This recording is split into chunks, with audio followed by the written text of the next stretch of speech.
Mathematics में स्वागत है। आज क्लास 10th के एक्सरसाइज 3.5 का क्वेश्चन नंबर 4 बताने जा रहे हैं। इसमें 5 प्रश्न हैं। 5 प्रश्न को हम लोग सोल्व करेंगे। तब तक आप लोग वीडियो को लाइक एवं शेयर करें तथा चैनल को सब्सक्राइब कर लीजिए। क्लास 10th के हम एक एक करके सारे चैप्टर का सभी प्रश्न एनसीईआरटी का हल कर रहे हैं। तो इसमें चौथा क्वेश्चन है कि निम्न समस्याओं में रैखिक समीकरणों के योग्य बनाइए और उनके हल यदि उनका अस्तित्व है तो किसी बीजगणितीय विधि से ज्ञात कीजिए।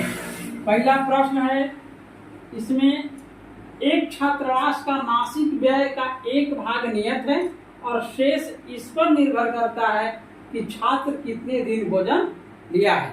एक छात्रावास है, हॉस्टल है, जिसका मासिक व्यय जो है फिक्स है, नियत है, और शेष इस पर निर्भर करता है कि जो स्टूडेंट है, छात्र है, वह कितना दिन भोजन लिया है, कितना दिन भोजन खाया है। इस पर का माने भोजन का खर्च जो है अलग से जुड़ता है। छात्रावास का जो मासिक व्यय है वह एक फिक्स है और भोजन का जो व्यय है वह अलग से निश्चित है। जैसे मान लेते हैं, अगर छात्रावास का व्यय है 100 रुपया महीना में लगता है और प्रतिदिन का भोजन अगर y रुपया है, तो अगर 10 दिन भोजन करता है तो उसको 100 रुपया के साथ साथ 10 y रुपया भी देना पड़ेगा। इस तरह से इसका फिक्स है। यहाँ कहता है कि जब एक विद्यार्थी ए को जो 20 दिन भोजन करता है उसको 1000 रुपया छात्रावास के व्यय के लिए अदा करना पड़ता है। एक विद्यार्थी ये है, तो अगर 20 दिन भोजन करता है तो उसे 1000 रुपया अदा करना पड़ता है। तो हम मानेंगे कि माना कि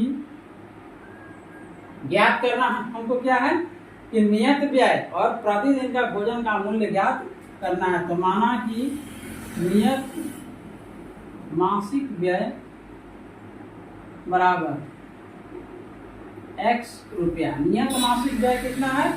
x रुपया, और प्रतिदिन का भोजन का व्यय बराबर है y रुपया। नियत व्यय हम नियत मासिक व्यय मान लिया 100 रुपया, प्रतिदिन का भोजन पर व्यय y रुपया। तो 20 दिन जब भोजन करता है तो उसे 1000 रुपया छात्रावास में व्यय करना पड़ता है। अर्थात 20 दिन अगर वह छात्रावास में रहता है तो जो नियत व्यय है 100 रुपया वो तो लगेगा ही, और 20 दिन का भोजन पर खर्च कितना होगा? 20 y रुपया होगा। नियत व्यय उसको 100 रुपया फिक्स में लगेगा और 20 दिन का हो गया 20 y रुपया, टोटल मिलाकर उसको लगा 1000 रुपया। ये हो गया समीकरण फर्स्ट। और एक दूसरा विद्यार्थी बी जो 26 दिन भोजन करता है उसको छात्रावास व्यय के रूप में 1180 रुपया अदा करना पड़ता है। तो चूंकि 26 दिन रहा इसलिए 100 रुपया जो फिक्स है रूम रेंट के तौर पर वो तो लगा, और बाकी 26 दिन का हो गया भोजन का व्यय, तो 26 y रुपया। क्योंकि एक दिन का भोजन का व्यय है y रुपया, तो 26 दिन का 26 y रुपया प्लस 100 रुपया नियत व्यय रूम रेंट के रूप में, दोनों मिला करके हो गया 1180 रुपया। तो हो गया समीकरण सेकेंड। अब इसको हम किसी भी विधि से हल कर सकते हैं। कहता है कि किसी बीजगणितीय विधि से इसका हल ज्ञात कर सकते हैं, विलोपन विधि, प्रतिस्थापन विधि या बद्ध गुणन विधि से। तो सबसे आसान तरीका है कि इसको हम विलोपन विधि से हल करते हैं। विलोपन विधि से हल करते हैं। समीकरण फर्स्ट घटाओ सेकेंड से, समीकरण फर्स्ट में से समीकरण सेकेंड घटाएंगे। समीकरण फर्स्ट है x प्लस 20y बराबर 1000। समीकरण फर्स्ट है। समीकरण सेकेंड है x प्लस 26y बराबर 1180। घटाएंगे अर्थात समीकरण सेकेंड का सब चिन्ह बदल जाएगा। प्लस में x है, माइनस हो गया, यहाँ माइनस हो जाएगा, प्लस है तो माइनस हो गया। x से x कट गया अर्थात लुप्त हो गया। 20y में से 26y घटेगा, 20y में से 26y घटेगा तो माइनस बचेगा 6y बराबर 1000 में से 1180 घटेगा अर्थात बचेगा माइनस 180। 0 से 0 8 से 8 हो गया और 1 माइनस 180। इसलिए y बराबर हो गया -180। गुना में है तो भागा में आ जाएगा, इस साइड चेंज करेंगे तो गुना से भागा में, माइनस माइनस प्लस कट गया, 6 से कटेगा 3 बार में 36 18, अर्थात y बराबर 30 आ गया। और y का मान हम समीकरण फर्स्ट में या सेकेंड में रख सकते हैं। तो y के मान समीकरण फर्स्ट में रखने पर, समीकरण फर्स्ट है x प्लस 20y बराबर 1000, या x प्लस 20 गुने y का मान कितना आया है 30 बराबर 1000। x प्लस 20 में 30 से गुना कीजिए 600 बराबर हो गया 1000, या x बराबर 1000 प्लस में 600 है, साइड चेंज करेंगे माइनस में चला जाएगा, 1000 माइनस 600 अर्थात 1000 में 600 हटेगा 400, x बराबर कितना आ गया 400। अतः मासिक नियत व्यय बराबर हो गया 600 रुपया, और प्रतिदिन का भोजन पर व्यय y था, y बराबर कितना है 30 रुपया, 30 रुपया, यही इसका हो गया आंसर। टीचर है, एक दिन 1/3 हो जाती है जब उसके अंश से 1 घटाया जाता है। जब उसके अंश से घटाया जाता है तो भिन्न कितना हो जाता है 1/3, और वह 1/4 हो जाती है जब उसके हर में 8 जोड़ दिया जाता है। वह भिन्न ज्ञात कीजिए। तो माना कि भिन्न बराबर x/y, माना कि भिन्न बराबर x/y, x/y का मतलब हो गया अंश बटे हर, x हो गया अंश और y हो गया हर। तो प्रश्न से क्या कहता है, प्रश्न से कहता है कि भिन्न 1/3 हो जाती है तब जब उसके अंश से घटाया जाता है। अंश जो है x, उसमें से घटाते हैं, हर में कुछ नहीं करते हैं, तो भिन्न कितना हो जाता है 1/3। और पुनः कहता है कि भिन्न 1/4 हो जाती है, कब हो जाती है जब उसके हर में 8 जोड़ दिया जाता है। अंश में कुछ नहीं करते हैं, हर में 8 जोड़ते हैं, तो भिन्न कितना हो जाता है 1/4 हो जाती है। अब इसको हम हल करके इक्वेशन बनाएंगे। 3 से x में गुना हो जाएगा 3x, और 3 से 1 में गुना 3, और y से 1 में गुना y, क्रॉस गुना हो गया 3 में x से 3x, 3 से 1 में 3, और y से 1 में गुना कर दें y। अब x और y को एक साइड ले आएंगे तो 3x प्लस में y है, माइनस में y आएगा, और माइनस में जो 3 है वो प्लस में चला जाएगा। ये हो गया समीकरण फर्स्ट। अब इधर देखते हैं, इसमें क्रॉस गुना करेंगे तो क्या होगा 4x बराबर y प्लस 1 में 1 से गुना, y प्लस 8 में 1 से गुना करेंगे तो y प्लस 8, या 4x प्लस में y है, माइनस में चला आएगा, बराबर में 8 बचेगा। ये समीकरण हो गया सेकंड। अब समीकरण फर्स्ट और सेकंड दोनों को हम विलोपन विधि से हल कर लेंगे। समीकरण y दोनों का बराबर है, इसलिए समीकरण फर्स्ट और सेकंड घटाएंगे। समीकरण फर्स्ट घटाओ सेकंड से। समीकरण फर्स्ट है 3x माइनस y बराबर 3, और समीकरण सेकंड है 4x माइनस y बराबर 8। घटाएंगे अर्थात इसका चिन्ह बदल जाएगा, प्लस है तो माइनस, माइनस का प्लस, प्लस का माइनस, y कट गया अर्थात लुप्त हो गया। 3x में से 4x घटेगा तो माइनस x बराबर 3 में से 1 घटेगा माइनस 5, माइनस माइनस कट गया, x बराबर 5 आ गया। x बराबर कितना हो गया 5। अब x का मान जो है समीकरण हम फर्स्ट में रखेंगे।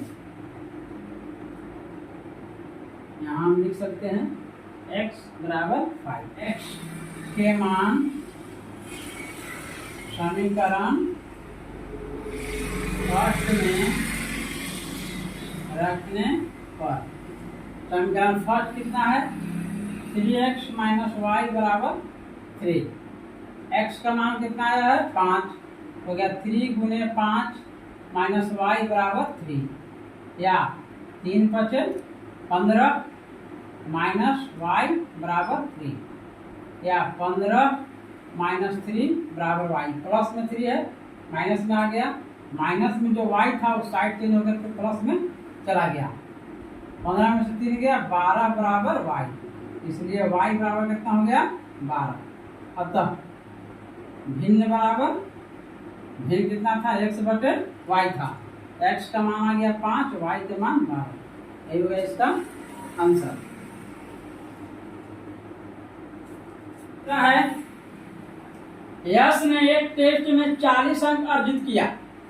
यश ने एक टेस्ट में 40 अंक अर्जित किए जब उसे प्रत्येक सही उत्तर पर 3 अंक मिला। प्रत्येक सही उत्तर पर 3 अंक मिला तथा अशुद्ध उत्तर पर 1 अंक की कटौती की गई। यश को 40 अंक प्राप्त होता है। एक टेस्ट में एक टेस्ट हुआ, परीक्षा हुआ, उसमें यश को 40 अंक प्राप्त हुआ। कब? जब उसको प्रत्येक सही उत्तर पर 3 अंक मिला। सही उत्तर बनाने पर 3 अंक मिला और अगर गलत उत्तर बनाया तो उस पर 1 अंक की कटौती की गई, अर्थात नेगेटिव मार्किंग था, 1 अंक कट गया गलत उत्तर पर। और जब उसने सही उत्तर पर अगर उसको 4 अंक मिला और अशुद्ध उत्तर पर 2 अंक मिला तो यश 50 अंक अर्जित कर लिया। तो टेस्ट में कितने प्रश्न थे? तो इसमें मान लीजिए कि माना कि सही उत्तर वाले प्रश्नों की संख्या x, सही उत्तर वाले प्रश्नों की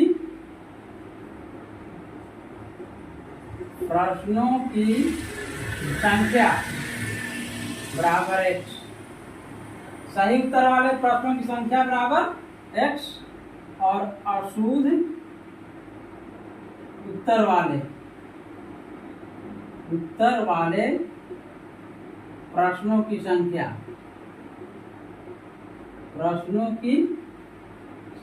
बराबर y। इसलिए कुल प्रश्न टेस्ट में हो गया कुल प्रश्न बराबर x प्लस y। टेस्ट में कुल प्रश्न कितने हो गए x प्लस y। अब हमें x और y का मान निकाल करके जोड़ना है। तो चलते हैं प्रश्न से।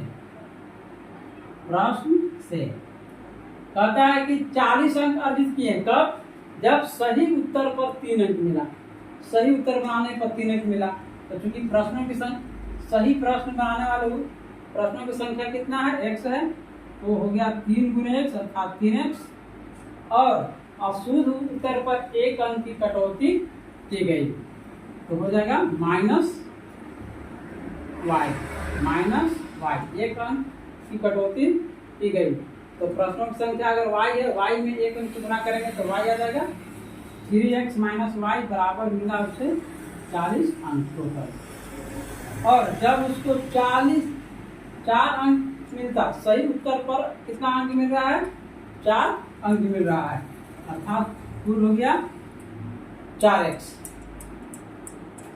टोटल अंक हो गया 4x।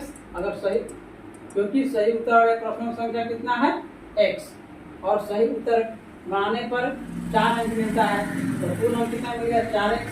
और गलत उत्तर देने पर 2 अंक कटते हैं तो गलत उत्तर वाले प्रश्नों की संख्या है y, तो गलत टोटल अंक 2y कट गया, तब कितना अंक मिला 50 अंक। अभी समीकरण फर्स्ट और समीकरण सेकंड को हल करेंगे। तो सबसे आसान विधि वही विलोपन विधि है। इसको हल करने के लिए सबसे पहले इसमें x के गुणांक या y का गुणांक को बराबर करेंगे। तो आसान है, y में y का गुणांक बराबर करने के लिए समीकरण सेकंड में जो y का गुणांक दिया हुआ है उससे समीकरण फर्स्ट में गुणा करेंगे, और जो समीकरण फर्स्ट में y का गुणांक दिया हुआ है उससे समीकरण सेकंड में गुणा करेंगे। और इसको गुणा समीकरण फर्स्ट गुने 2 घटाव सेकेंड गुने 1 से। फर्स्ट में 2 से गुना करते हैं हो जाएगा 6x माइनस 2y बराबर 40 दूनी 80। सेकेंड में x गुना करते हैं, हो जाएगा 4x माइनस 2y बराबर 50। अब इसका चिन्ह बदल देंगे, माइनस हो गया, यहाँ प्लस हो गया, माइनस हो गया। चिन्ह क्यों बदलते हैं? क्योंकि 2y दोनों गुणांक तो बराबर हो गया। इसको विलुप्त करना है, अगर विलुप्त करना है तो दोनों का चिन्ह एक ही रहेगा तो कटेगा नहीं, अर्थात जुट जाएगा, लुप्त नहीं हो पाएगा। लुप्त रहने के लिए ऊपर माइनस है तो नीचे प्लस होना चाहिए, और ऊपर प्लस है तो नीचे माइनस होना चाहिए। तो दोनों का चिन्ह चूंकि माइनस माइनस है इसलिए चिन्ह को हम बदल रहे हैं। माइनस से प्लस कर दिए तो प्लस से माइनस करना पड़ेगा, यहाँ भी प्लस है तो माइनस कितना पड़ेगा। जब भी चिन्ह बदलेंगे पूरा समीकरण का चिन्ह बदल देते हैं। और 2y से 2y कट गया, 6x में से 4x घटेगा, 2x बचेगा, 80 में से 50 घटेगा, 30 बचेगा। इसलिए x बराबर हो गया 30, और 2 गुना में है तो भागा में आएगा, 30/2 अर्थात 15। x बराबर 15 आ गया। अब x का मान हम समीकरण फर्स्ट में या सेकेंड में रखेंगे, तो x के मान समीकरण फर्स्ट में रखने पर, समीकरण फर्स्ट में x का मान रखते हैं तो 3x minus 2y, 3x minus y बराबर 40। यही है समीकरण फर्स्ट। अब x का मान कितना है? x का मान दिया हुआ है 15, तो 3 गुने 15 माइनस y बराबर 40, या 15 में 30 गुना करेंगे 45 माइनस y बराबर 40 हो गया। 15 किया 45 माइनस y बराबर 40। अब 40 को ले आइए, या फिर y को उधर और y को उधर भेज दीजिए, या फिर 45 को ही साइड चेंज कर दीजिए। माइनस y बराबर 40 माइनस 45, माइनस y बराबर आ गया कितना? माइनस 5, माइनस माइनस कट गया, इसलिए y बराबर 5। अतः कुल प्रश्नों की संख्या, कुल प्रश्नों की संख्या कितना था? x प्लस y, तो हो गया 15 प्लस 5 अर्थात 20। में कितने प्रश्न थे? कुल 20 प्रश्न थे। का प्रश्न है क्वेश्चन नंबर 4 का 4 प्रश्न है, एक राजमार्ग पर 2 स्थान A और B 100 किलोमीटर की दूरी पर है। एक राजमार्ग है, इस पर 2 स्थान है A और B, स्थान A है और स्थान B, दोनों का बीच का दूरी कितना है? 100 किलोमीटर। 100 किलोमीटर। एक राजमार्ग पर 2 स्थान है A और B, दोनों का बीच का दूरी कितना है? 100 किलोमीटर। एक कार A से चलना प्रारंभ करती है, एक कार A से चलना प्रारंभ करती है और दूसरी कार B से चलना प्रारंभ करती है। एक कार A से चलना प्रारंभ करती है, यहाँ से चल रही है A से, और दूसरी कार B से चलना प्रारंभ करती है। यदि एक कारें भिन्न चाल से एक ही दिशा में चलते, दोनों कारें एक ही दिशा में जा रही है, ठीक है, तो 5 घंटे पश्चात मिलती है। तो दोनों कारें जो हैं आपस में कब मिलती है? 5 घंटा के पश्चात। यहाँ पर दोनों कारें मिलती है कई घंटा के पश्चात? 5 घंटे। 5 घंटे के पश्चात दोनों कारें मिलती है, ठीक है। तो सबसे पहले हम दोनों कार की चाल याद करनी है, तो मान लेते हैं कि माना कि A से चलने वाली कार की चाल बराबर x किलोमीटर पर घंटा। स्थान A से चलने वाली कार की चाल कितना मान लिए? x किलोमीटर प्रति घंटा। और स्थान B से चलने वाली कार की चाल y किलोमीटर प्रति घंटा। तो जब कारें एक ही दिशा में चलती है, एक ही दिशा में चलती है तो कुल चाल कितना हो जाएगा? तो कुल चाल बराबर x माइनस वाई। जब कार एक ही दिशा में चलती है तो जो चाल है वो हट जाती है, दोनों का अंतर होता है। जब कारें एक ही दिशा में चलती है तो कुल चाल जो है दोनों कारों की चालों का अंतर होता है, अर्थात x माइनस वाई हो जाएगा। और दूरी कितना दिया हुआ है? दूरी दिया हुआ है 100 किलोमीटर और समय भी दिया हुआ है। समय कितना है? 5 घंटा। समय कितना दिया हुआ है? 5 घंटा। अब इसको हम दूरी सूत्र से बैठा देंगे। दूरी बराबर क्या होता है? चाल गुने समय। दूरी बराबर होता है चाल गुने समय। तो दूरी कितना दिया हुआ है? 100 किलोमीटर।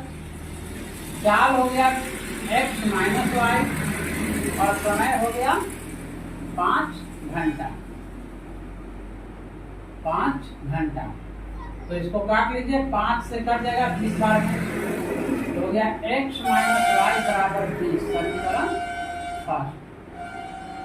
पुनः जब कारें विपरीत दिशा में चलती है, विपरीत दिशा में चलती है तो कुल चाल कितना हो जाएगा? कुल चाल बराबर हो जाएगा दोनों के चालों का योगफल। जब कारें विपरीत दिशा में चलती है, एक पूरब और एक पश्चिम, तो चाल बराबर हो जाता है दोनों की कारों का योगफल, अर्थात x प्लस वाई हो जाएगा। और दूरी तो वही है 100 किलोमीटर। समय कितना लगा? दूरी वही है 100 किलोमीटर और समय कितना लगा? तो 1 घंटा। दोनों कारें 1 घंटा में मिल जाती है। समय हो गया 1 घंटा। तो सूत्र से बिठा देंगे दूरी बराबर चाल गुने समय। क्योंकि दूरी बराबर क्या होता है? चाल गुने समय। तो दूरी हो गया 100 किलोमीटर, चाल हो गया x प्लस वाई, तो समय कितना लगा? 1 घंटा। इसलिए x प्लस वाई बराबर क्या हो जाएगा? 100। समीकरण सेकंड। और समीकरण फर्स्ट में समीकरण जोड़ेंगे। समीकरण फर्स्ट प्लस सेकंड से। फर्स्ट है x माइनस वाई बराबर 5 और समीकरण सेकंड है x प्लस वाई बराबर 14। x माइनस वाई बराबर 20 है, वाई वाई कट जाएगा, x और x हो गया 2x बराबर 120। इसलिए x बराबर 120 बटे 2 कट के आ जाएगा 60। अर्थात A से चलने वाली कार की चाल हो गया 60 किलोमीटर पर घंटा। और अब x के मान समीकरण सेकंड में रखने पर, समीकरण सेकंड है x प्लस वाई बराबर 100, x के मान हो गया 60 प्लस वाई बराबर 100, या y बराबर कितना हो जाएगा? 100, और जो प्लस में 60 है माइनस में चला जाएगा, हो गया 100 घटा 60, तो y बराबर 40। अतः A से चलने वाली कार की चाल बराबर होगी 60 किलोमीटर प्रति घंटा और B से चलने वाली कार के चाल 40 किलोमीटर प्रति घंटा। यही हो गया इसका